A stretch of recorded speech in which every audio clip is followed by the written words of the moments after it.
ನೋಡು ತಾಯಿ, ನಿನ್ನ ಸಮಸ್ಯೆಗೆ ಪರಿಹಾರಗಳು ಯಾಕೆ ಸಿಗ್ತಾ ಇಲ್ಲ ಅಂತಂದರೆ, ನಿನಗೊಂದು ಪ್ರಾಕ್ಟಿಕಲ್ ಡೆಮೋ ಮಾಡಿ ತೋರಿಸ್ತೀನಿ. ಅದನ್ನು ನೀನು ನೋಡು. ಈ ಸುತ್ತ ನಮ್ಮ ಆಫೀಸಲ್ಲಿ ಎಲ್ಲ ಕಡೆ ನೋಡು, ಪೂರ್ತಿ ಎದ್ದು ನಿಂತ್ಕೊಂಡು ಎಲ್ಲವನ್ನ ಗಮನಿಸು. ಮೇಲೆ ಕೆಳಗಡೆ, ಅಕ್ಕ ಪಕ್ಕ, ಹಿಂದೆ ಮುಂದೆ ಎಲ್ಲ ಕಡೆ ಗಮನಿಸು.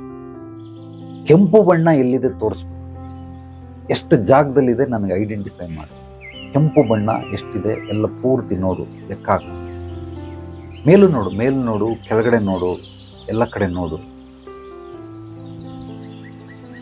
ಎಷ್ಟಿದೆ? 7. 7 ಬಾರಿ ಕೆಂಪು ಬಣ್ಣಗಳು ಇಲ್ಲಿದೆ.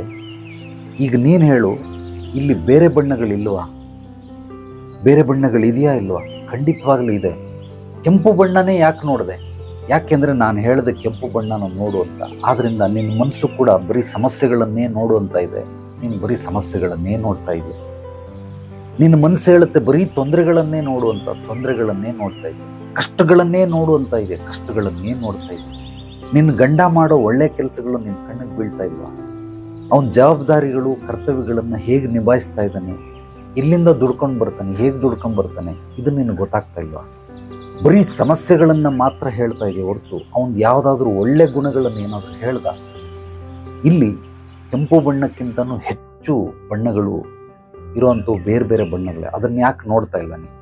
ಯಾಕೆಂದರೆ ನಿನಗೂ ಬೇಕಾಗಿರೋದು ಬರೀ ನಕಾರಾತ್ಮಕತೆ. ನಿನಗೆ ಬೇಕಾಗಿರೋದು ಜಗಳ ಮಾಡೋದಕ್ಕೆ ಕಾರಣಗಳು ಬೇಕು. ನಿನಗೆ ನೆಮ್ಮದಿಯನ್ನು ಹಾಳು ಮಾಡ್ಕೊಳ್ಳೋದಕ್ಕೆ ಏನೇನು ಕಲೆಕ್ಷನ್ ಮಾಡಬೇಕು, ಆ ಕಲೆಕ್ಷನ್ ಎಲ್ಲ ಮಾಡಿ ಮಾಡಿ ಮಾಡಿ ಮಾಡಿ ಮ್ಯೂಸಿಯಂ ಮಾಡ್ತಾ ಇದೆಯಾ. ನಿನ್ನ ಮೆದುಳನ್ನು, ನಿನ್ನ ಹೃದಯವನ್ನು, ನಿನ್ನ ಇಡೀ ಜೀವನವನ್ನು ಮ್ಯೂಸಿಯಂ ಮಾಡ್ತಾ ಇದೆಯಾ. ಆ ಮ್ಯೂಸಿಯಮಲ್ಲಿ ಏನಿದೆ ಅಂದರೆ ಬರೀ ನೆಗೆಟಿವಿಟಿ ತುಂಬಿದೆ. ಅವನು ಹಂಗಂದ, ಇವಳು ಹಿಂಗಂದ್ಲು, ಅವಳು ಹಂಗಂದ್ಬಿಟ್ಲು, ಇವಳು ಹಿಂಗೆ ಅಂದ್ಬಿಟ್ಲು, ಹಂಗಾಯ್ತು ಹಿಂಗಾಯ್ತು, ಅದು ಇದು ಅಂತ. ಇದು ನೆಗೆಟಿವ್ ಮ್ಯೂಸಿಯಂ. ಇದರಲ್ಲಿ ನೀನು ಮಾತ್ರ ಸುಖ ಪಡಬೇಕೆ ಹೊರತು ಹೊರಗಡೆ ಇರೋರ್ಗೆ ಯಾರಿಗೂ ಈ ನೆಗೆಟಿವ್ ಬರೋದಿಲ್ಲ, ಅವ್ರಿಗೆ ಇಷ್ಟನೂ ಆಗೋದಿಲ್ಲ. ನಿನ್ನನ್ನು ಒಂದು ದಿವಸ ಬೆಂಕಿ ಹಾಕಿ ಸುಟ್ಟು ಬಿಡ್ತಾರೆ. ಈ ಥರ ನೆಗೆಟಿವ್ ಮ್ಯೂಸಿಯಂಗಳು ಇಟ್ಕೊಂಡಿರೋದ್ರಿಂದ ಜಗತ್ತಿಗೆ ಏನೂ ಉಪಯೋಗ ಇಲ್ಲ.